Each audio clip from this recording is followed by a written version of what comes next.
नमस्कार, मी श्वेता आणि तुम्ही पाहताय न्यूज 18 लोकमत बुलेटिनमध्ये तुमचं स्वागत। जगाच्या पाठीवर या विशेष बुलेटिनमध्ये आपण आंतरराष्ट्रीय घडामोडी पाहणार आहोत, मात्र त्याआधी महत्त्वाच्या बातम्या।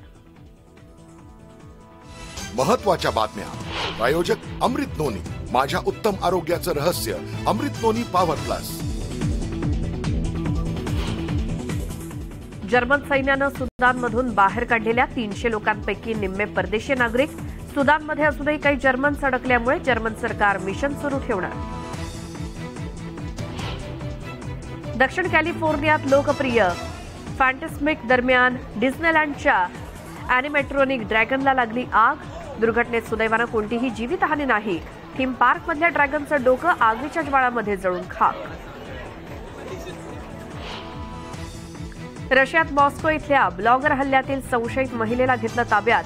मॉस्को सिटी कोर्टानं महिलेचं अपील फेटाळलं। चौकशी होईपर्यंत 2 महिने कोठडीत ठेवण्याचे दिले आदेश। मॉन्टानामधील रिपब्लिकन विधानसभेच्या नेत्यांनी डेमोक्रॅटिक ट्रान्सजेंडर खासदार झुई झेफिर यांना चर्चेत भाग घेण्यास केली मनाई। झेफिर यांच्या समर्थकांनी घोषणा देत सभागृहाचं कामकाज थांबवलं। 2024 अध्यक्षीय निवडणुकीच्या रणधुमाळीला सुरुवात। निवडणुकीच्या शर्यतीत निकी हेली यांची दक्षिण कॅरोलिनाचे माजी गव्हर्नर आणि संयुक्त राष्ट्रांचे राजदूत म्हणून ओळख।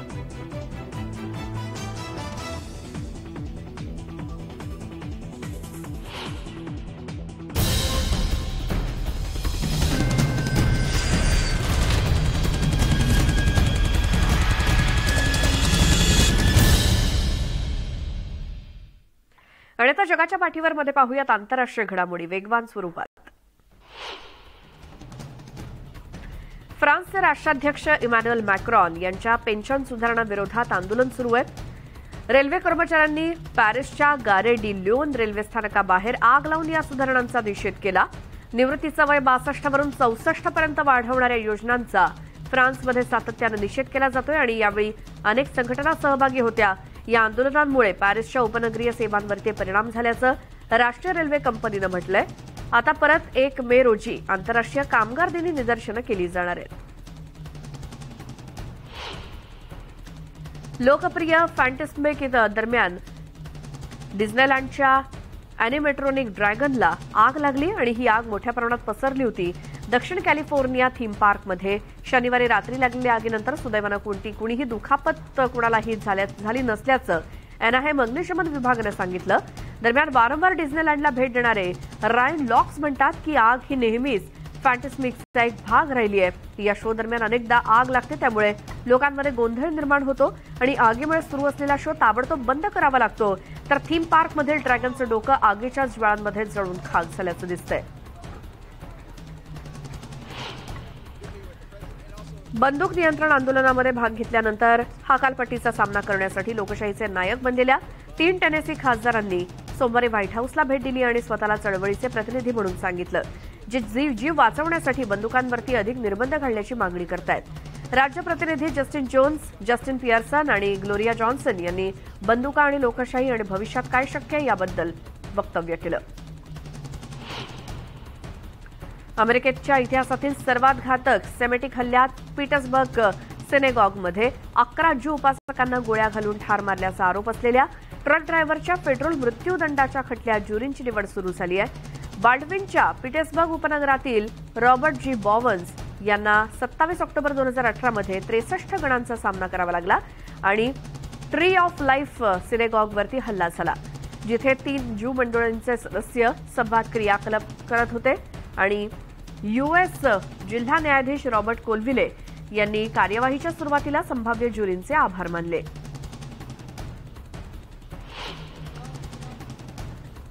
मॅकडोनाल्ड गोगोज बुडापेस्टच्या ऐतिहासिक ग्रँड मार्केट हॉलमध्ये फळं आणि भाज्यांच्या स्टॉलवरती उभ्या होत्या।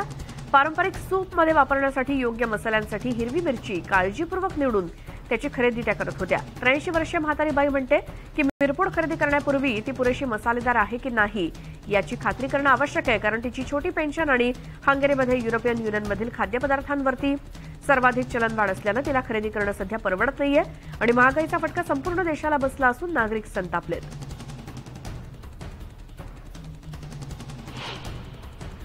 चीनच्या सरकारनं सांगितलं की ते माजी सोव्हिएत प्रजासत्ताकाच्या सार्वभौमत्वाचा आदर करतायत. तसंच फ्रान्समधील बीजिंगच्या राजदूतानं ते सार्वभौम राष्ट्र नाहीत असं सांगत युरोपमध्ये खळबळ उडवून दिली. एस्टोनिया, लॅटव्हिया आणि लिथुआनियाच्या सरकारनं राजदूत लू शाये यांनी फ्रेंच प्रसारकानं केलेल्या वक्तव्याचं खंडन केलंय. रशियानं 2014 मध्ये युक्रेनकडून ताब्यात घेतलेल्या क्रिमियाच्या स्थितीबद्दलच्या प्रश्नाचं उत्तर देताना सार्वभौम देश म्हणून त्यांची परिस्थिती मजबूत करण्यासाठी कोणताही करार नसल्याचं लू म्हणाले.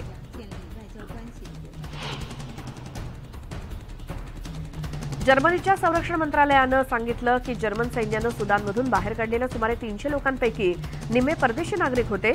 डीपीए वृत्तसंस्थेनं प्राथमिक यादीचा हवाला देत म्हटलंय की 42 डच नागरिक तसंच Austria, Australia, Bulgaria, Britain, Belgium, Norway आणि झेक प्रजासत्ताक तसंच आयर्लंड, स्वीडन, पोर्तुगाल आणि इतर राष्ट्रांचे नागरिक जर्मन फ्लाईटमधून सुरक्षित बाहेर आलेत.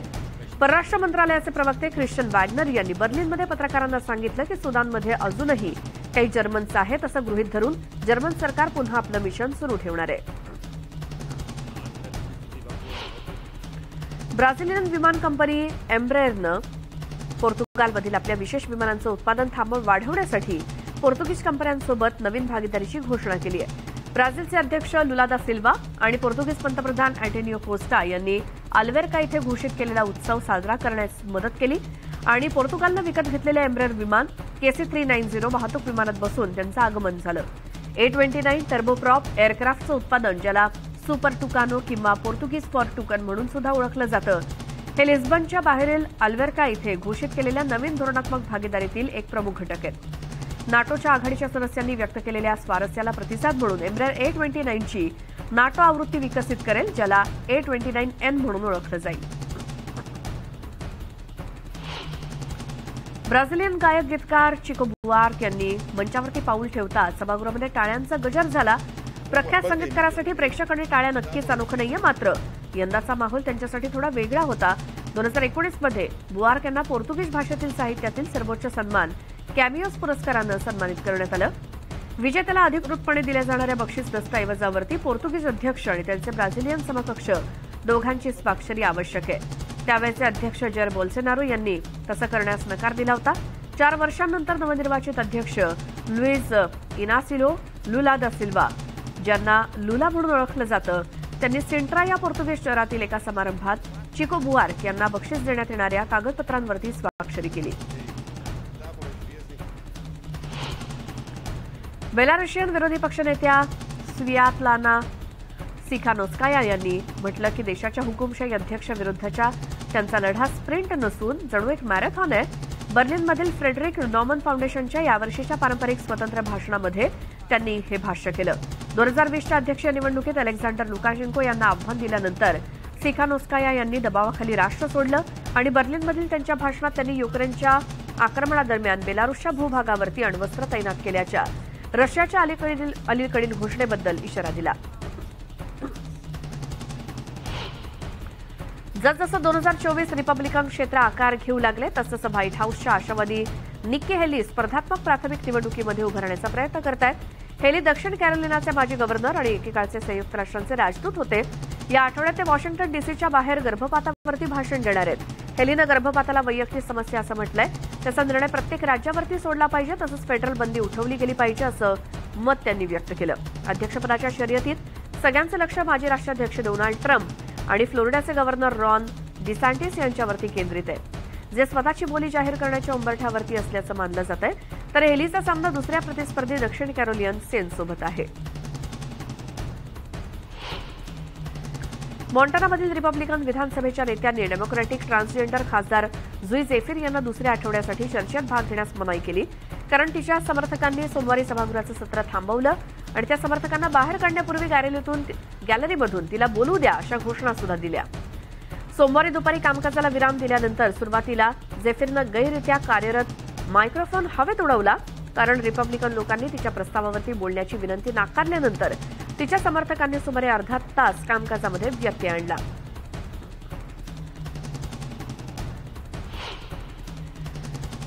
ग्वाटेमालाचे राष्ट्राध्यक्ष अलेजांद्रो गियामत्ते यांचं मंगळवारी तैवानमध्ये अधिकृतपणे स्वागत करण्यात आलं. आपल्या पाठिंब्याला दुजोरा देण्यासाठी गियामत्ते 4 दिवसीय दौऱ्यावरती आहेत. तैवानकडे आता 13 पेक्षा जास्त अधिकृत राजकीय भागीदार नाहीत.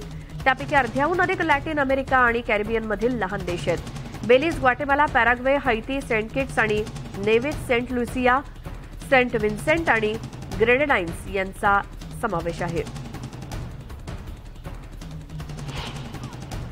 किंग चार्ल्स III राज्याभिषेकाच्या तयारीचा एक भाग म्हणून सैनिकांच्या एका गटानं सोमवारी लंडनमधील वुलविच बॅरेक्स इथे पासिंग आउट परेडला हजेरी लावली. किंग्स ट्रूप रॉयल हॉर्स आर्टिलरीमधील सैनिकांची त्यांच्या घोड्यांची कसरत कशी चांगली केली जाते यानं सुरुवात करत कमांडिंग अधिकाऱ्यांनी काळजीपूर्वक तपासणी केली. रायडिंग इन्स्ट्रक्टर आणि बंबार्डियर रेबेका ब्लीथ यांच्या मते काही सैनिकांना त्यांचं प्रशिक्षण पूर्ण करण्यासाठी 1 वर्षाचा कालावधी लागू शकतो, तर काही जण परिपूर्ण आहेत.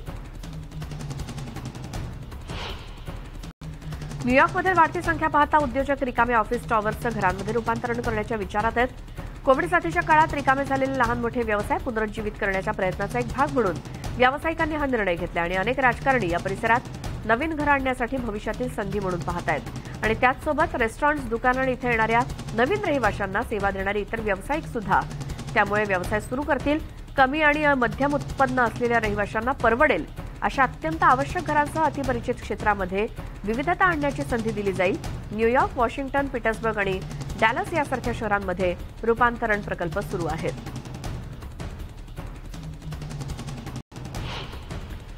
सेंट पीटर्सबर्ग कॅफेमध्ये झालेल्या बॉम्बस्फोटात सहभागी असल्याचा संशय असलेली एक महिला मॉस्कोमध्ये न्यायालयात हजर झाली. सेंट पीटर्सबर्ग कॅफेवरती झालेल्या हल्ल्यानंतर दहशतवादाचा आरोप असलेल्या 26 वर्षीय दरिया ट्रेपोवाच्या अटकेविरुद्धच्या अपीलावर मॉस्कोचे शहर न्यायालय विचार करेल, ज्यामध्ये विशेष लष्करी कारवाईचा कट्टर समर्थक रशियन लष्करी ब्लॉगर ब्लाडेन टारारस्की याची हत्या झाली. आणि या घटनेप्रकरणी पोलिसांनी ट्रेपोवाला अटक केली आणि ट्रेपोवाला सेंट पीटर्सबर्गमध्ये अटक करण्यात आली होती. परंतु तिची केस मॉस्कोला पाठवण्यात आली, जिथे देशाच्या सर्वोच्च तपास संस्थांचे मुख्यालय आहे. मॉस्कोच्या बासमन्नी जिल्हा न्यायालयानं ट्रेपोवाला 2 जूनपर्यंत चौकशी होईपर्यंत कोठडीत ठेवण्याचे आदेश दिले. रशियन कायद्याने दहशतवादाशी संबंधित गुन्ह्यांसाठीची जन्मठेपेची शिक्षा दिली जाते, परंतु ज्या स्त्रियांना 20 वर्षांपर्यंत तुरुंगवासाची शिक्षा होऊ शकते अशा स्त्रियांना जन्मठेपेची शिक्षा दिली जात नाही. सुप्रसिद्ध रशियन लष्करी ब्लॉगरला ठार करणाऱ्या बॉम्बस्फोटातील एका संशयितानं तिचं अपील रशियाच्या राजधानीतील न्यायालयानं फेटाळलं. मॉस्को सिटी कोर्टानं 2 एप्रिल रोजी सेंट पीटर्सबर्ग कॅफेमध्ये व्लाडलेन टाटारस्कीला मारलं आणि इतर 50 जखमी झालेल्या बॉम्बस्फोटात सहभागाच्या आरोपावरून तिच्या अटकेविरुद्ध दरिया ट्रेपोवाचे अपील नाकारले आणि कनिष्ठ न्यायालयाचा निर्णय कायम ठेवला, ज्यानं ट्रेपोवाला चौकशी होईपर्यंत 2 महिने कोठडीत ठेवण्याचे आदेश दिलेत. युक्रेनमधील क्रेमलिनच्या विशेष लष्करी ऑपरेशनचे उत्कट समर्थक 40 वर्षीय टाटारस्की ज्यानं आघाडीवरती असलेल्या लढाईबद्दल नियमित अहवाल सादर केला, तो रशियाच्या दुसऱ्या सर्वात मोठ्या शहराच्या ऐतिहासिक मध्यभागी नदीकिनारी असलेल्या कॅफेमध्ये चर्चेचं नेतृत्व करत असताना मारला गेला. ट्रेपोवा 26 वर्षीय सेंट पीटर्सबर्ग रहिवाशी आहे, जी स्फोटाच्या काही क्षण आधी टाटारस्कीचा पुतळा सादर करताना व्हिडिओमध्ये दिसली होती आणि तिला त्वरित अटक करण्यात आली. रशियाचे राष्ट्राध्यक्ष व्लादिमीर पुतीन यांनी सांगितलं की युक्रेनमधील देशाच्या विशेष लष्करी ऑपरेशनमध्ये भाग घेत असलेल्या सर्व सैनिकांना समान परिस्थिती असणं आवश्यक आहे. एखादी व्यक्ती कोणत्या श्रेणीची आहे यानं आपल्यासाठी काही फरक पडत नाही. त्याला मातृभूमीबद्दल कसं वाटतं हे महत्वाचं आहे. हा एक मूलभूत प्रश्न आहे आणि आपण ही समर्था नक्कीच प्राप्त केली पाहिजे असं पुतीन यांनी पहिल्या उपसभापतींच्या भेटीदरम्यान सांगितलं.